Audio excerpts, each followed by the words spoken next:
Anda pernah dengar legenda Atlantis? Ini merujuk pada cerita Plato pada 335 sebelum Masehi. Dalam satu karyanya, Timaeus, Plato menceritakan tentang Atlantis yang hilang.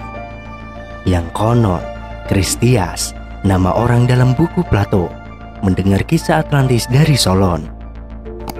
Dan Solon mendengarnya dari seorang pendeta Mesir.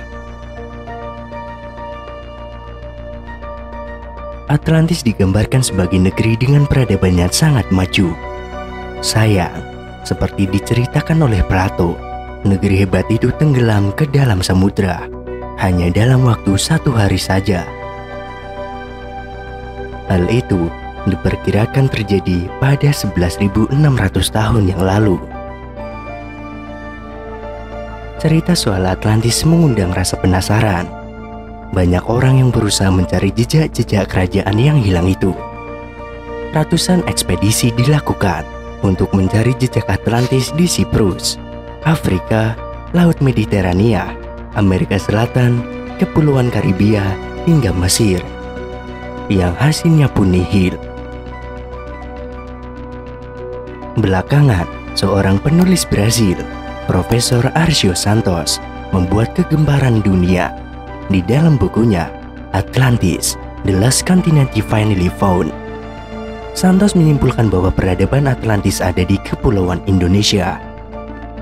Banyak pakar terutama geologi membantah hipotesis Santos ini.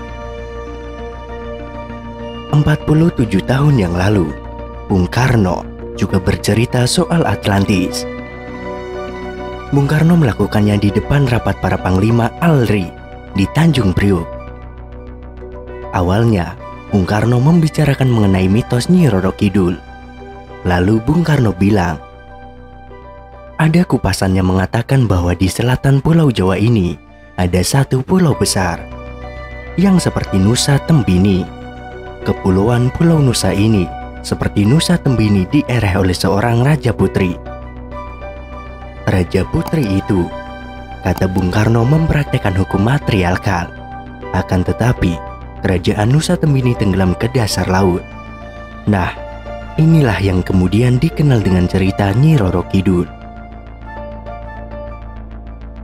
Cerita soal Nusa Tembini ini menurut Bung Karno mirip dengan kepercayaan orang Eropa mengenai kerajaan lautan Atlantis. Bung Karno mulai penjelasannya dengan tarik geografis. Ia menjelaskan di sebelah barat Eropa Barat dan Afrika Barat, kemudian di sebelah timurnya Amerika Utara dan Amerika Selatan terdapat ruang kosong. Sepertinya di tengah itu ada lubang, katanya. Menurut Bung Karno, kemungkinan besar kawasan itu dulunya benua besar yang pecah. Di sebelah sini Amerika Utara dan Amerika Selatan, di sebelah sini Afrika dan Eropa, dan di tengah-tengahnya itu tadi pulau besar yang dinamakan Atlantis, ucap Bung Karno. Pulau besar itu katanya dilingkari oleh lautan luas yang disebut Lautan Atlantis. Pulau besar Atlantis itulah yang tenggelam.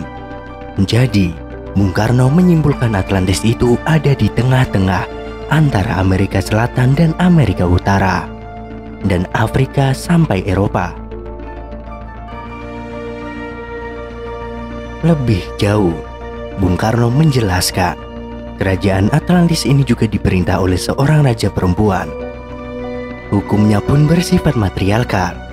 Bagi Bung Karno, hal itu memang masuk akal.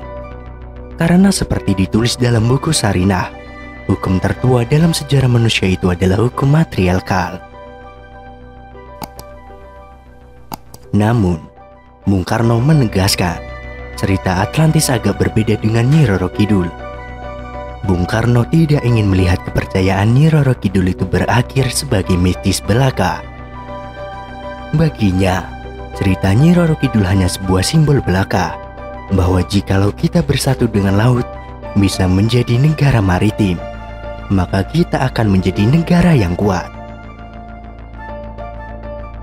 Jadi, dalam konteks ini, Bung Karno tidak sedang membenangkan dirinya dalam perdiskusian soal mitos. Sebaliknya, ia berusaha menarik kepercayaan itu sebagai penanda simbolis belaka. Dengan begitu, ia berusaha menjadikan cerita Nyi Roro Kidul sebagai legitimasi bahwa kita harus memperkuat karakter maritim bangsa kita. Selain Bung Karno, para peneliti Amerika Serikat juga menyatakan bahwa Atlantis ada di Indonesia. Hingga kini, cerita tentang benua yang hilang itu masih terselimuti kabut misteri. Sebagian orang menganggap Atlantis cuma dongeng belaka, meski tak kurang dari 5.000 buku soal Atlantis telah ditulis oleh para pakar. Bagi para arkeolog atau oceanographer modern, Atlantis tetap merupakan objek menarik, terutama soal teka-teki di mana sebetulnya lokasi sang benua. Banyak ilmuwan menyebutkan benua Atlantis itu terletak di Samudra Atlantik.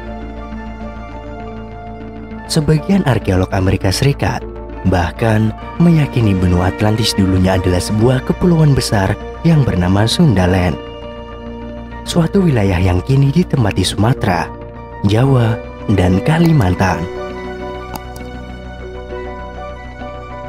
Dalam 2 dekade terakhir, memang diperoleh banyak temuan penting soal penyebaran dan asal-usul manusia.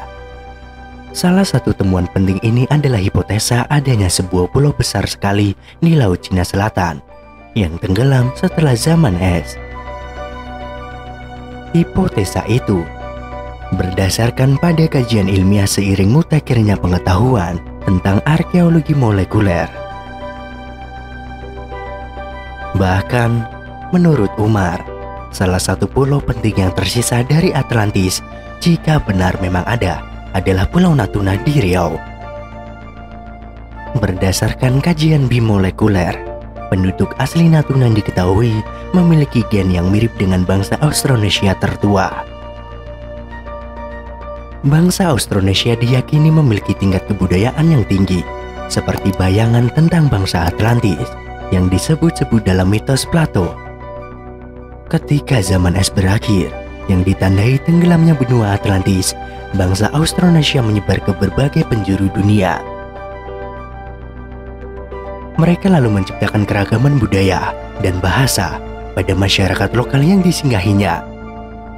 Dalam tempo cepat, yakni pada 3.500 sampai 5.000 tahun lampau, kini rumpun Austronesia menempati separuh muka bumi.